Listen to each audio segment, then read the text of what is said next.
Hi friends, പത്രമാറ്റിലെ പുതിയൊരു എപ്പിസോഡിലേക്ക് എല്ലാവർക്കും സ്വാഗതം.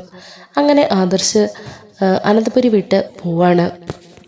മുത്തശ്ശൻ്റെ വാക്കുകൾ ആദർശൻ്റെ മനസ്സിൽ ആഴത്തിൽ പതിയുകയുണ്ടായി. അതുകൊണ്ട് തന്നെയാണ് വീട് വിട്ടു പോകാനുള്ളൊരു തീരുമാനം ആദർശ് എടുത്തത്.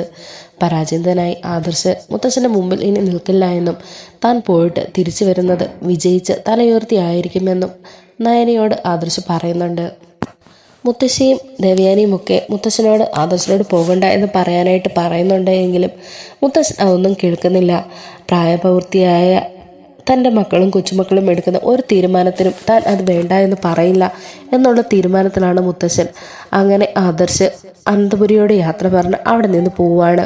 അതിനുശേഷം ഈ വിവരങ്ങളെല്ലാം അറിയുന്ന നന്ദു ആദർശനെ കാണാനായിട്ട് എത്തുന്നുണ്ട്. ആദർശനോട് നന്ദു ചോദിക്കുന്നുണ്ട്, എന്താ ആദർശേട്ട, എന്താ ഏട്ടന് പറ്റിയത്? ഇപ്പോൾ വീട്ടിൽ നിന്ന് ഇറങ്ങി വരിക എന്നുള്ളൊരു തീരുമാനം ആദർശേട്ടൻ എടുത്തിട്ടുണ്ടെങ്കിൽ അതിന് തക്കതായ ഒരു കാരണമുണ്ടാകുമെന്ന് എനിക്കറിയാം.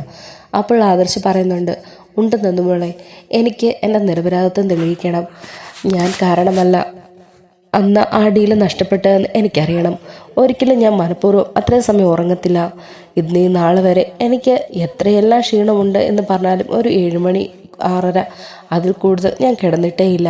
ഇന്ന് 11 മണിക്ക് നയനയുടെ കോള് വരുന്നത് വരെ ഞാൻ ഉറങ്ങിപ്പോയി എന്ന് പറഞ്ഞാൽ അത് മനഃപൂർവ്വം ആരോ എന്നെ ഉറക്കിയത് തന്നെയാണ്. തലേ ദിവസം രാത്രി എനിക്ക് കിട്ടിയ ഒരു ഗ്ലാസ് ജ്യൂസ് അത് കൊണ്ടുവന്നത് ഒരു പെൺകുട്ടിയാണ്. അത് സ്റ്റാൻലി മാർട്ടിൻ കമ്പനിയുടെ PRO ആണെന്നാണ് എൻ്റെ അടുക്കെ സംസാരിച്ചത്. അത് ആരോ ജ്വല്ലറിയുടെ തന്നെ ചതിയാണെന്നാണ് എനിക്കിപ്പോൾ തോന്നുന്നത്. കാരണം ആ ജ്യൂസ് കുടിച്ചതിന് ശേഷം നയനെ പോലും ഫോൺ വിളിക്കാൻ എനിക്കൊണ്ട് സാധിച്ചില്ല. അതിനു മുമ്പ് ഞാൻ ഉറങ്ങിപ്പോവായിരുന്നു. അപ്പോൾ നന്ദു ചോദിക്കുന്നുണ്ട്, അല്ല ആദർശേട്ടാ, ഈ ജ്യൂസ് കൊണ്ടു തന്ന പെൺകുട്ടിയെക്കുറിച്ച് എന്തെങ്കിലും വിവരം ആദർശേട്ടനുണ്ടോ? അപ്പോൾ ആദർശ് പറയുന്നുണ്ട്, എനിക്കറിയില്ല, പക്ഷേ ആ കുട്ടിയുടെ പേര് എൻ്റെ ഒരിക്കൽ പറഞ്ഞത് ഗ്രീന എന്നാണ്. മുംബൈയിലെ ബ്രാഞ്ചിൽ സ്റ്റാൻലി മാർട്ടിൻ കമ്പനിയുടെ മുംബൈയിലെ ബ്രാഞ്ചിലാണ് വർക്ക് ചെയ്യുന്നതെന്നും ഇതിനു മുമ്പ് US സെറ്റിൽഡ് ആയിരുന്നുവെന്നും ഇപ്പോൾ ട്രാൻസ്ഫർ കിട്ടി ഇങ്ങോട്ടേക്ക് വന്നതാണെന്നുമാണ് ആ കുട്ടി എൻ്റെ ഒരിക്കൽ പറഞ്ഞത്. അതുപോലെ അവരുടെ സ്വന്തം നാട് പാലക്കാടാണെന്നും അവിടേക്ക് ലീവിന് പോകണമെന്ന് ആഗ്രഹമുണ്ട് എന്നൊക്കെയുള്ള കാര്യത്തെപ്പറ്റിയാണ് ആ കുട്ടി സംസാരിച്ചത്. നന്ദു പറയുന്നുണ്ട്, ആ കുട്ടിയുടെ ഫോട്ടോ അങ്ങനെ എന്തെങ്കിലും കിട്ടുമായിരുന്നെങ്കിൽ നമുക്ക് കണ്ടുപിടിക്കാമായിരുന്നു. കാരണം ഈ പറഞ്ഞ അടയാളങ്ങളും അഡ്രസ്സും ഒന്നും ശരിയാണോന്നില്ലല്ലോ ആദർശേട്ടാ. ശരിയാണ്, ഞാൻ എത്രയും പെട്ടെന്ന് മുംബൈയിലേക്ക് ഒന്ന് പോകണമെന്ന് തന്നെ ആലോചിച്ചിരിക്കുന്നു. ആ ഹോട്ടലിൽ പോയി അവിടുത്തെ ഫൂട്ടേജസ് ഒക്കെ ഒന്ന് എടുക്കാൻ പറ്റിയ അതാണ്, അതിൽ നിന്ന് ആ കുട്ടി ഏതാണെന്ന് നമുക്ക് തിരിച്ചറിയാൻ സാധിക്കുമല്ലോ. അത് ശരിയാണ്. തൽക്കാലം ആദർശേട്ടൻ അങ്ങോട്ട് പോകണ്ട. അതിനു മുമ്പ് എൻ്റെ ഒരു ഫ്രണ്ട് അവിടെ മുംബൈയിലാണ് വർക്ക് ചെയ്യുന്നത്, SI ആണ്. ഞാൻ അവരെ വിളിച്ചിട്ട് ഒന്ന് അന്വേഷിക്കാൻ പറയാം. അതിനുശേഷം മാത്രം ആദർശേട്ടൻ അങ്ങോട്ട് പോയാൽ മതി. ശരി നന്ദുമോളെ, എന്നാൽ നീ അവരെ വിളിച്ചിട്ട് കാര്യങ്ങളൊക്കെ ഒന്ന് പറഞ്ഞു കൊടുക്കുക. അങ്ങനെ നന്ദു അയാളുടെ കൂട്ടുകാരനെ വിളിക്കുന്നുണ്ട്. ഹായ്, ഇന്നപോലെ കഴിഞ്ഞ ദിവസം ഒരു ഡീലിംഗ് നടന്നിരുന്നല്ലോ അവിടെ, ജ്വല്ലറികൾ തമ്മിലുള്ള. അതിൽ എന്തോ ഒരു ചീറ്റിംഗ് നടന്നതായിട്ട് സംശയമുണ്ട്. കാരണം മൂർത്തി ജ്വല്ലറിയുടെ MD ആയ ആദർശ് ഏട്ടൻ, അത് എൻ്റെ ചേച്ചിയുടെ ഭർത്താവാണ്, അദ്ദേഹം വന്നിരുന്നു. എന്നാൽ 11 മണി വരെയോളം അദ്ദേഹം ഉറങ്ങിപ്പോയെന്നാണ് പറയുന്നത്. ഉറങ്ങിപ്പോയതല്ല, ഉറക്കിയതാകാനാണ് ഡൗട്ട്. അതുകൊണ്ട് ഇന്ന ഹോട്ടലിലാണ് അദ്ദേഹം തങ്ങിയത്. ആ ഹോട്ടലിലെ CCTV ഫൂട്ടേജസൊക്കെ ഒന്ന് എനിക്ക് എടുത്തു തരുമോ എന്നുള്ള രീതിയിൽ നന്ദു ചോദിക്കുന്നുണ്ട്. സുഹൃബന്ധം വെച്ച് തന്നെ അയാൾ, അതിനെന്താ നന്ദു, നീ ഒരു കാര്യം ആവശ്യപ്പെട്ടിട്ട് ഞാനത് ചെയ്തു തരാതിരിക്കൂ എന്ന് പറഞ്ഞ് അതിനുശേഷം ഫോൺ കട്ടാവുന്നുണ്ട്. അങ്ങനെ മുംബൈയിലെ പോലീസ് SI ആ ഹോട്ടലിൽ പോയി വിവരങ്ങളൊക്കെ അന്വേഷിക്കുകയും അവിടുന്ന് CCTV ഫൂട്ടേജസൊക്കെ കളക്ട് ചെയ്യുകയും ചെയ്യുന്നുണ്ട്. ആ CCTV കാണുമ്പോൾ തന്നെ വെയിറ്ററുടെ കയ്യിൽ നിന്ന് ഈ പെൺകുട്ടി ജ്യൂസ് വാങ്ങിക്കൊണ്ട് വരുന്നതും വരുന്ന വഴിയിൽ എന്തോ പൊടി അതിൽ കലക്കുന്നതുമായിട്ടുള്ള ദൃശ്യങ്ങളൊക്കെ ഉണ്ടായിരുന്നു. അങ്ങനെ ആ വീഡിയോ ഫൂട്ടേജസൊക്കെ നന്ദുവിന് അയച്ചു കൊടുക്കുന്നുണ്ട്. ഈ ഫൂട്ടേജസൊക്കെ കാണുമ്പോൾ തന്നെ നന്ദു ആകപ്പാടെ ഒന്ന് ടെൻഷനാവുന്നുണ്ട്. അപ്പം തന്നെ ആദർശിനെ വിളിച്ചിട്ട് കാര്യങ്ങളൊക്കെ ധരിപ്പിക്കുകയും ഫൂട്ടേജസൊക്കെ അയച്ചു കൊടുക്കുകയും ചെയ്യുന്നുണ്ട്. അതിനുശേഷം നന്ദു ആ ഫോട്ടോ വെച്ച് സോഷ്യൽ മീഡിയ വഴി രഹസ്യമായി ഒരു അന്വേഷണം നടത്തുന്നതിലൂടെ ഗ്രീന എന്ന പെൺകുട്ടിയെ കണ്ടെത്തുന്നുണ്ട്. അങ്ങനെ ആദർശിനെയും കൂട്ടി ആ പെൺകുട്ടിയെ കണ്ടുപിടിച്ച് അവളെ ചോദ്യം ചെയ്യുന്നുണ്ട്. നീ ആർക്ക് വേണ്ടിയിട്ടാണ് ഇങ്ങനെയൊരു കടുങ്കൈ ചെയ്തതെന്നുള്ളതും എല്ലാ കാര്യങ്ങളെപ്പറ്റിയും ആദർശ് ചോദിക്കുന്നുണ്ട്. ആദർശിന് നല്ല ദേഷ്യം വരുന്നുണ്ട് ഇവളെ കാണുമ്പോൾ തന്നെ ഞാൻ ഒരുപാട് വിശ്വസിച്ചല്ലേടോ, താൻ എന്തിനാണ് എന്നോട് ഈ ചതി ചെയ്തത്? ഇതിനു മുമ്പ് എന്തെങ്കിലും കാര്യം ഞാൻ തന്നോട് ദ്രോഹം ചെയ്തിട്ടുണ്ടോ? അപ്പോൾ ആ പെൺകുട്ടി പറയുന്നുണ്ട്, അതെ സാർ, എൻ്റെ സാഹചര്യങ്ങൾ പല വിഷമത്തിലൂടെയാണ്. വയ്യാത്ത പ്രായമായ മാതാപിതാക്കളാണ് എനിക്കുള്ളത്. എൻ്റെ ബാധ്യതകൾ ഒരുപാടുണ്ട്. എന്നാൽ ഇതേപോലെ ജ്വല്ലറിയിൽ നിന്ന് ഒരു ഓഫർ എനിക്ക് കിട്ടി. അഭിനയിക്കാനാണ് പറഞ്ഞത്. അന്ന് സാറിനൊരിക്കൽ കൊണ്ടുവന്ന് ആ ജ്യൂസ് നൽകിയതിന് എനിക്ക് ജ്വല്ലറിയിൽ നിന്ന് കിട്ടിയത് 5 ലക്ഷം രൂപയാണ്. എന്നെ സംബന്ധിച്ചിടത്തോളം അത് വലിയൊരു തുക തന്നെയാണ്. അതുകൊണ്ടാണ് ഞാൻ അങ്ങനെ ചെയ്തതെന്നൊക്കെ ആ പെൺകുട്ടി പറയുന്നുണ്ട്. അപ്പോൾ നന്ദു ചോദിക്കുന്നുണ്ട്, ജ്വല്ലറിക്കാരോ? അവിടെ ആരാണ് തനിക്ക് പൈസ തന്നതുമൊക്കെ? അത് അവിടുത്തെ MD തന്നെയാണ്. എന്നെ നേരിട്ട് കണ്ട് വിളിപ്പിക്കുകയായിരുന്നു. അങ്ങനെയാണ് ഞാൻ ഇടയ്ക്കൊക്കെ ആ ജ്വല്ലറിയിൽ സെയിൽസ് ഗേളായിട്ട് വർക്ക് ചെയ്തിട്ടുണ്ട്. അവിടെ വെച്ചാണ് അദ്ദേഹം എന്നെ കണ്ട് വിളിച്ച് ഇന്ന പോലെ 5 ലക്ഷം രൂപ തരാം, ഇന്ന പോലെ ചെയ്യണമെന്ന് പറഞ്ഞതും എന്നെ കൊണ്ട് ഈ സാറിന് ജ്യൂസ് കുടിപ്പിച്ചതും. അല്ലാതെ ഇതിനെപ്പറ്റി എനിക്കൊന്നും അറിയില്ല. അങ്ങനെ അവളുടെ മൊഴിയൊക്കെ റെക്കോർഡ് ചെയ്തതിന് ശേഷം അവളെ പറഞ്ഞു വിടുന്നുണ്ട്. അതിനുശേഷം നന്ദുവിൻ്റെ പിടിപാട് വെച്ച് ജ്വല്ലറിയിൽ ചെന്ന് MD ആയ ഡേവിഡിനെ അറസ്റ്റ് ചെയ്യുന്നില്ല, തൽക്കാലം ചില വിവരങ്ങൾ അറിയാൻ വേണ്ടിയിട്ടാണെന്ന് പറഞ്ഞ് കൂട്ടിക്കൊണ്ടു പോകുന്നുണ്ട്. അങ്ങനെ കൂട്ടിക്കൊണ്ടുപോയി പല കാര്യങ്ങളെപ്പറ്റിയും ഇയാളോട് ചോദിച്ചറിയുന്നുണ്ട്. എന്നാൽ പലതും ഇയാൾ ഒളിച്ചു വെച്ചാണ് സംസാരിക്കുന്നതെന്ന് നന്ദുവിന് ഇയാളുടെ വർത്തമാനത്തിൽ നിന്ന് മനസ്സിലാവുന്നുണ്ട്. എന്നാൽ ആദർശ് പറഞ്ഞിട്ടാണ് നന്ദു ഇയാളെ ആശ്രയിച്ചെന്നുള്ള വിവരമൊന്നും ഇന്നപോലെ കൂട്ടിക്കൊണ്ടു പോയത് എന്നൊന്നും നന്ദു അയാളെ അറിയിക്കുന്നില്ല. നന്ദു അങ്ങോട്ട് ചോദിച്ച പല കാര്യങ്ങളും ഡേവിഡ് നിഷേധിക്കുകയാണ് ചെയ്തത്. അതിലൂടെ അവസാനം ഗ്രീനിൽ നിന്നെടുത്ത വോയിസ് റെക്കോർഡ് ഡേവിഡിനെ കാണിച്ചു കൊടുക്കുന്നുണ്ട്. താൻ കേൾക്ക്, താൻ അയാൾക്ക് ആ പെൺകുട്ടിക്ക് 5 ലക്ഷം രൂപ ഓഫർ ചെയ്തെന്നും താനാണ് അവളെ കൊണ്ട് ഇതൊക്കെ ചെയ്യിപ്പിച്ചതെന്നും ആ പെൺകുട്ടി പറഞ്ഞു കഴിഞ്ഞു. ഈ മൂർത്തി ജ്വല്ലറിയുമായിട്ട് തനിക്ക് എന്താണ് ഇത്രയും ശത്രുത? എന്തിൻ്റെ പേരിലാണ് താൻ ആദർശേട്ടനെ ഉറക്കി കിടത്താൻ ശ്രമിച്ചത്? മത്സരിക്കുവാണെങ്കിൽ എല്ലാവരെ പോലെ കഴിവുള്ളവനായിട്ട് അന്തസ്സായിട്ട് മത്സരിച്ച് ജയിക്കണം. അല്ലാതെ ഒരാളെ ചതിപ്രയോഗത്തിലൂടെ ഉറക്കി കിടത്തിയതിനു ശേഷമല്ല ജയിക്കേണ്ടത്. അതിനൊന്നും ഡേവിഡ് വലുതായിട്ട് മറുപടി പറയാതെ വന്നപ്പോൾ നന്ദുവിന് നല്ല ദേഷ്യം വരുന്നുണ്ട്. നന്ദു അയാളെ ആറഞ്ചും പുറഞ്ചും അടിക്കുന്നുണ്ട്. അടികിട്ടി പെട്ടെന്നുള്ള അടിയിലും ഷോക്കിലും അയാൾ പേടിച്ചുപോയി. അയാൾ പെട്ടെന്ന് പറയുന്നുണ്ട്, ഇല്ല, ഞാൻ പറയാം, ഞാൻ സത്യം പറയാം, ഞാനല്ല ജ്വല്ലറിയുടെ ഓണർ, ഞാനല്ല, ഞാൻ വെറും MD മാത്രം, മാനേജിങ് ഡയറക്ടർ. ഇവിടുത്തെ കാര്യങ്ങളൊക്കെ നിയന്ത്രിക്കാൻ വേണ്ടി മാത്രമുള്ളൊരു മാനേജിങ് ഡയറക്ടർ മാത്രമാണ് ഞാൻ, അല്ലാതെ ഈ കമ്പനിയുടെ ഓണർ ഞാനല്ല. ഇത് കേൾക്കുമ്പോൾ നന്ദു ഒന്ന് ഷോക്കാവുന്നുണ്ട്. നന്ദു ചോദിക്കുന്നുണ്ട്, താനല്ലെങ്കിൽ പിന്നെ ആരാണ് ഈ കമ്പനിയുടെ MD ഓണർ?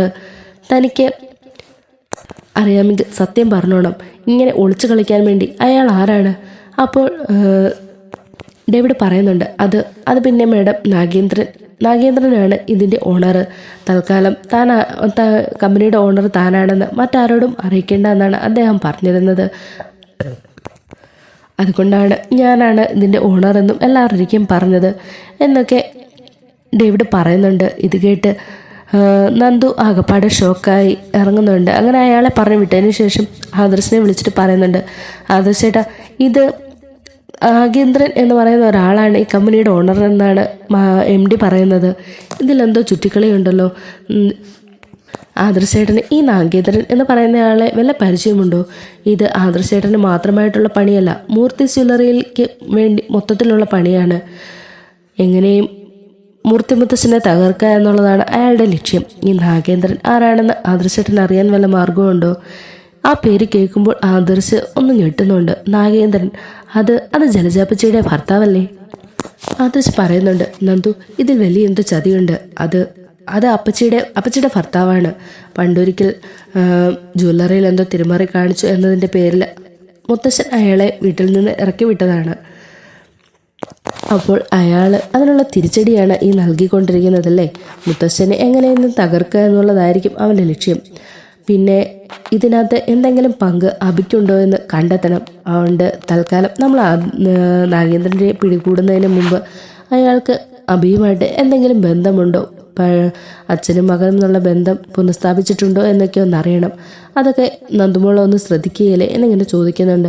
അതിനെന്താ ആദർശേട്ടാ, ഞാൻ അയാളെ വാച്ച് ചെയ്തോളാം എന്ന് പറഞ്ഞ് പിന്നീടുള്ള ശ്രദ്ധ മൊത്തം നാഗേന്ദ്രനിലേക്ക് തിരിയുകയാണ്. അങ്ങനെ ആദർശും അതുപോലെ തന്നെ നന്ദുവും നാഗേന്ദ്രനെ പറ്റി ശ്രദ്ധിക്കാൻ തുടങ്ങി. അങ്ങനെ ഇരിക്കുന്ന സമയത്താണ് നാഗേന്ദ്രൻ ഒരു ഹോട്ടലിലേക്ക് കയറി പോകുന്നത് ആദർശ് കാണുന്നത്. ആദർശ് ഇത് കണ്ടുകൊണ്ട് തന്നെ നാഗേന്ദ്രൻ കാണാതെ ആ ഹോട്ടലിനകത്തേക്ക് കയറുന്നുണ്ട്. നാഗേന്ദ്രനെ മറിഞ്ഞ് ആദർശിരിക്കുന്നുണ്ട്. ഈ സമയത്ത് അവന്തിക അങ്ങോട്ട് വരുന്നുണ്ട്. ഹായ് അച്ഛ, എന്തൊക്കെയുണ്ട് വിശേഷം എന്ന് പറഞ്ഞുകൊണ്ടാണ് അവന്തിക കടന്നു വന്ന് നാഗേന്ദ്രനെ കെട്ടിപ്പിടിക്കുന്നത്. ഇത് കാണുമ്പോൾ ആദർശ് ഞെട്ടുന്നുണ്ട്.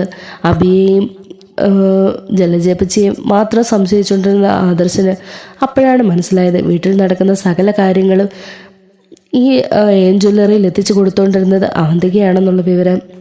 അവന്തിക വന്നതും ആദർശ് അവർ രണ്ടുപേരും അറിയാതെ വീഡിയോ എടുക്കുന്നുണ്ട്. രണ്ടുപേരും തമ്മിൽ സംസാരിക്കുന്ന കാര്യങ്ങളൊക്കെ തന്നെ വീഡിയോ എടുക്കുന്നുണ്ട്. അത് അവന്തിക ചോദിക്കുന്നുണ്ട്, അച്ഛാ എന്തായാലും ആദർശേട്ടൻ അനന്തപുരിയിൽ നിന്നും പോയിട്ടുണ്ട്. ഇനി നമ്മൾ ഉദ്ദേശിച്ച പോലെയാണ് കാര്യങ്ങളെല്ലാം മുന്നോട്ട് പോകുന്നത്. മൂർത്തി ജ്വല്ലറിയുടെ ഏറ്റവും വലിയ കൊമ്പായ ആ കൊമ്പ് തന്നെ ഒടിഞ്ഞു പോയിട്ടുണ്ട്. ഇനി മൂർത്തി ജ്വല്ലറി ആര് നയിക്കും എന്നുള്ളതിലാണ് കൺഫ്യൂഷൻ. അനിയെ ഏൽപ്പിക്കാൻ സാധ്യതയുണ്ടെന്നാണ് എനിക്ക് തോന്നുന്നത്. ഇല്ലെങ്കിൽ പുറത്തുനിന്ന് ഏതെങ്കിലും ആരെയും ഏൽപ്പിക്കേണ്ടി വരും. എന്തായാലും അച്ഛൻ്റെ തന്ത്രങ്ങൾ വിജയിച്ചിട്ടുണ്ട്. ഇനിയിപ്പോൾ പയ്യെ അഭിയേട്ടനെ നമുക്ക് കമ്പനിയിലേക്ക് കൊണ്ടുവരണം. അപ്പോൾ നാഗേന്ദ്രൻ പറയുന്നുണ്ട്, വേണം മോളെ, നവ്യ ഇപ്പോൾ 2 വർഷത്തേക്കിന് ജ്വല്ലറിയുടെ മോഡലായി കഴിഞ്ഞു. അവളെ നല്ലപോലെ ഉയരത്തിൽ കൊണ്ടുവന്നിട്ട് നമുക്ക് ഒറ്റയടിക്ക് താഴോട്ടിടണം. ആ ആഘാതത്തിൽ പിന്നീട് അവളെ തലപൊക്കുകയില്ല. അതിനുശേഷം വേണം ആദർശിനെ MD കസേരയിലോട്ടിരുത്താൻ. പിന്നെ ഈ കമ്പനി മുഴുവൻ കാര്യങ്ങളും ആദർശിൻ്റെ ചുമതലയിലായിരിക്കും. എന്നാൽ എൻ്റെ മോളായിരിക്കും ഇതിൻ്റെ എല്ലാം ഓണർ. എനിക്ക് സ്വത്തിൻ്റെ ഒന്നും ആവശ്യമില്ല അച്ഛാ, എനിക്ക് അച്ഛൻ മാത്രം മതി. ഇടയ്ക്കൊക്കെ ഇതേപോലെ സ്നേഹമുള്ള എൻ്റെ അച്ഛനെ കാണാനുള്ളൊരവസരം തന്നാൽ മാത്രം മതി എന്നൊക്കെ അവന്തിക പറയുന്നുണ്ട്. അങ്ങനെ രണ്ടുപേരും ചിരിച്ച് സന്തോഷത്തോടെ ഇരിക്കുന്നുണ്ട്. ഇതെല്ലാം തന്നെ ആദർശ് വീഡിയോ എടുക്കുന്നുണ്ട്. ഇതോടുകൂടി ആദർശിൻ്റെ ദൗത്യം പൂർത്തിയാകുകയാണ്. ആദർശ് മനസ്സുകൊണ്ട് ഓർക്കുന്നുണ്ട്, ഇത്രയും വലിയ ചതിയായിരുന്നു ഇവൾ ഞങ്ങളോട് ചെയ്തുകൊണ്ടിരുന്നത്. എന്നാൽ വീട്ടിൽ വന്നാൽ അവൾ അഭിനയിക്കുന്ന അഭിനയമോ എന്തൊക്കെയാണ്. എന്നാൽ എന്നെ ഇത്രയും വലിയ ചതിയിൽപ്പെടുത്തിയത് ഇവളായിരുന്നല്ലേ എന്നൊക്കെ ആദർശ് ചിന്തിക്കുന്നുണ്ട്. അതിനുശേഷം ഈ കിട്ടിയ തെളിവുകളെല്ലാം തന്നെ കൂട്ടി നന്ദുവിനെയും കാണിക്കുന്നുണ്ട്. അങ്ങനെ വിജയശ്രീ ലാളിതനായി തല ഉയർത്തിപ്പിടിച്ചുകൊണ്ട് തന്നെ അനന്തപുരിയുടെ പടി ചവിട്ടി തിരികെ വരികയാണ് ആദർശ്. ഇത് കണ്ട് നയനയ്ക്ക് ഒരുപാട് സന്തോഷമാകുന്നുണ്ട്. വരവിൽ തന്നെ നയനയ്ക്ക് പറയുന്നുണ്ട്, ആദർശേട്ടൻ വിജയിച്ചാണ് തിരിച്ചു വരുന്നത്, അല്ലെങ്കിൽ ഒരിക്കലും ഈ പടി ചവിട്ടില്ല എന്ന് ആദർശേട്ടൻ പറഞ്ഞതാണ്. വാ അമ്മയെന്നും പറഞ്ഞ് ദേവയാനിയും കൂട്ടിക്കൊണ്ട് നയന ഓടി വരുന്നുണ്ട്. അങ്ങനെ ആദർശ് വന്നിറങ്ങുമ്പോൾ തന്നെ നയനയും ദേവയാനിയും വന്ന് കെട്ടിപ്പിടിക്കുന്നുണ്ട്. ഈ സമയത്ത് ഹാളിലേക്ക് എല്ലാവരും തന്നെ വരുന്നുണ്ട്. ആദർശ് അങ്ങോട്ട് ചെന്നിട്ട് മുത്തശ്ശനെ വിളിക്കുന്നുണ്ട്. മുത്തശ്ശൻ അപ്പോഴേക്കും താഴേക്ക് വരുന്നുണ്ട്. എന്താ ഇവിടെ നിന്ന് ഇറങ്ങിപ്പോയവരൊക്കെ തിരിച്ച്? അപ്പോൾ മുത്തശ്ശനോട് ആദർശ് പറയുന്നുണ്ട്, അതേ മുത്തശ്ശ, അപമാന ഭാരത്താൽ തല കുനിച്ചാണ് ഞാൻ ഈ വീട്ടിൽ നിന്ന് ഇറങ്ങിപ്പോയത്. എന്നാൽ ഇപ്പോൾ ഞാൻ തിരികെ വന്നത് എൻ്റെ സകല തെറ്റുകളും ഞാൻ തിരുത്തി വിജയശ്രീ ലാളിതനായിട്ട് തന്നെയാണ് തിരികെ വന്നിരിക്കുന്നത്. എനിക്ക് എന്നെ ആരോ ചതിച്ചതാണെന്ന് ഞാൻ പറഞ്ഞില്ലേ, മനഃപൂർവ്വം ഞാൻ ഉറങ്ങിയതല്ല. എന്താണ് സംഭവിച്ചെന്നുള്ള സകല കാര്യങ്ങളും ദാ ഈ ഫയലിലുണ്ട്. അപ്പോൾ നന്ദു അങ്ങോട്ട് കയറി വന്നിട്ട് ഓരോ കാര്യങ്ങളും തെളിവ് സഹിതം മുത്തശ്ശനെ ഏൽപ്പിക്കുകയാണ്. അവിടെ മുംബൈ ഹോട്ടലിലെ CCTV ഫുട്ടേജസും അതുപോലെ അതിനുശേഷം ഗ്രീനയുടെ മൊഴിയും അത് കഴിഞ്ഞ് ജ്വല്ലറിയുടെ MD ആയ ഡേവിഡ് സംസാരിക്കുന്നതും ഹോട്ടൽ റൂമിൽ വെച്ച് അവന്തികയും നാഗേന്ദ്രനും കൂടി സംസാരിക്കുന്നതും അങ്ങനെ എല്ലാ വീഡിയോസും റെക്കോർഡ്സ് എല്ലാം നന്ദു മുത്തശ്ശനെ കാണിക്കുന്നുണ്ട്. ഇതെല്ലാം കണ്ടു കഴിയുമ്പോൾ തന്നെ മുത്തശ്ശന് ഒരുപാട് സന്തോഷമാവും. മുത്തശ്ശൻ പറയും, അപ്പോൾ നീ നിൻ്റെ കഴിവ് തെളിയിച്ചു. എനിക്ക് നിൻ്റെ കഴിവിൽ ഇപ്പോൾ 100% വിശ്വാസമുണ്ട്. ഇനി നിന്നേക്കാൾ ഉപരി ഈ വീടിൻ്റെയും അതുപോലെ തന്നെ മൂർത്തി ജ്വല്ലറിയുടെ MD ആകാനും ഇവിടെ തന്നെ വേറെ ആർക്കും യോഗ്യതയില്ല. അതുകൊണ്ട് നീ ഇനിയും തിരികെ ആ കസേരയിലേക്ക് തന്നെ ഇരിക്കണം. എന്നാൽ ഈ വീട്ടിൽ നടക്കുന്ന ഈ സംഭവങ്ങളൊന്നും അവന്തിക അറിയുന്നുണ്ടായിരുന്നില്ല. അവൾ വളരെ സന്തോഷത്തോടു കൂടി ഇങ്ങനെ തിരികെ അനന്തപുരിയിലേക്ക് എത്തുന്നുണ്ട്. എന്നാൽ ഇവൾ വരുന്നതിന് മുമ്പ് തന്നെ ആദർശനോട് മുത്തശ്ശൻ പറയുന്നുണ്ട്, നീ ഇവിടെ തിരികെ കയറിയ വിവരവും ഒന്നും ഒരിക്കലും അവന്തിക ഇപ്പോൾ അറിയണ്ട. ഇത്രയും നാളും അവൾ അഭിനയിച്ച് നമ്മുടെ മുന്നിൽ തകർത്താടിയില്ലേ, ഇനി കുറച്ച് നാൾ നമുക്ക് അവളുടെ മുന്നിൽ അഭിനയിക്കാം. അങ്ങനെ ആദർശ് ഇവള് വരുന്നതിന് അനന്തപുരിയിലേക്ക് എത്തുന്നതിന് മുമ്പ് തന്നെ തിരികെ അവിടെ നിന്ന് പോകുന്നുണ്ട്. എന്നാൽ ആദർശ് വീട്ടിലെത്തി തെളിവ് സഹിതം കാണിച്ച കാര്യങ്ങളൊന്നും അഭിയും ജലജയും നവ്യയും അറിഞ്ഞിട്ടുണ്ടായിരുന്നില്ല. അതുകൊണ്ട് തന്നെ അവന്തിക അറിയാനും വഴിയില്ല എന്നുള്ളത് അവർക്ക് നന്നായിട്ട് അറിയാമായിരുന്നു. അതിനുശേഷം ഈ നടന്ന സംഭവങ്ങൾക്കൊന്നും അഭിക്ക് യാതൊരു പങ്കുമില്ലെന്നുള്ള കാര്യവും അവർക്ക് മനസ്സിലാവുന്നുണ്ട്. അങ്ങനെ അവന്തികയുമായി സംസാരിച്ചുകൊണ്ടിരിക്കുന്ന സമയത്ത് തന്നെ ഒന്നും അറിയാത്ത രീതിയിൽ മുത്തശ്ശൻ അവന്തികയോട് ചോദിക്കുന്നുണ്ട്, അല്ല അവന്തികയെ, അച്ഛൻ്റെ ഇരിക്കെ പോയിട്ട് അച്ഛൻ എന്ത് പറഞ്ഞു? അച്ഛനവിടെ സുഖമൊക്കെയാണോ? അപ്പോഴത്തേനും പെട്ടെന്ന് ഇവള് ശ്രദ്ധിക്കാതെ, ഞങ്ങളിന്ന് അച്ഛൻ്റെ ഇരിക്കെ പോയിരുന്നു, ബീച്ചിൽ വെച്ചാ കണ്ടത്. ഇത് പറഞ്ഞതിന് ശേഷമാണ് താൻ പറഞ്ഞത് അബദ്ധമായി പോയി എന്നുള്ളൊരു ചിന്ത അവന്തികയ്ക്ക് തോന്നിയത്. പെട്ടെന്ന് അവന്തിക മാറ്റി ചോദിക്കുന്നു, മുത്തശ്ശൻ എന്താ പറഞ്ഞത്? അച്ഛനെ കണ്ടായിരുന്നോ? അയ്യോ, ഞാൻ അച്ഛനെ എങ്ങനെ കാണാനാ മുത്തശ്ശ? അച്ഛൻ ഏതാണെന്ന് കൂടി എവിടെയാണെന്ന് കൂടി ഞങ്ങൾക്കറിയില്ല, പിന്നെ എങ്ങനെ ഞാൻ അച്ഛനെ കാണാൻ? അല്ല, ഞാൻ ചോദിച്ചെന്നേ ഉള്ളൂ എന്നിങ്ങനെ പറയുന്നുണ്ട്. അപ്പം തന്നെ അവന്തിക്ക് കാര്യം മനസ്സിലായി തുടങ്ങുകയാണ്. തൻ്റെ കള്ളത്തരങ്ങളൊക്കെ പതിയെ പിടിക്കപ്പെട്ടു എന്നുള്ളൊരു തോന്നൽ. ഇക്കാര്യങ്ങൾ അവന്തിക അച്ഛനായ നാഗേന്ദ്രനെ വിളിച്ച് പറയുന്നുണ്ട്. ഇവള് പറയുന്നതെല്ലാം തന്നെ മുത്തശ്ശൻ പുറകിൽ നിന്ന് കേൾക്കുന്നുണ്ട്. ഫോൺ വെച്ച് തിരിഞ്ഞു നോക്കിയപ്പോൾ അവന്തിക നോക്കുന്നത് മുത്തശ്ശൻ്റെ മുഖത്തേക്കാണ്. അതോടുകൂടി അവന്തിക മൂർത്തി ജ്വല്ലറിയുടെയും അതേപോലെ അനന്തപുരിയുടെയും പടി ഇറങ്ങേണ്ടി വരികയാണ്.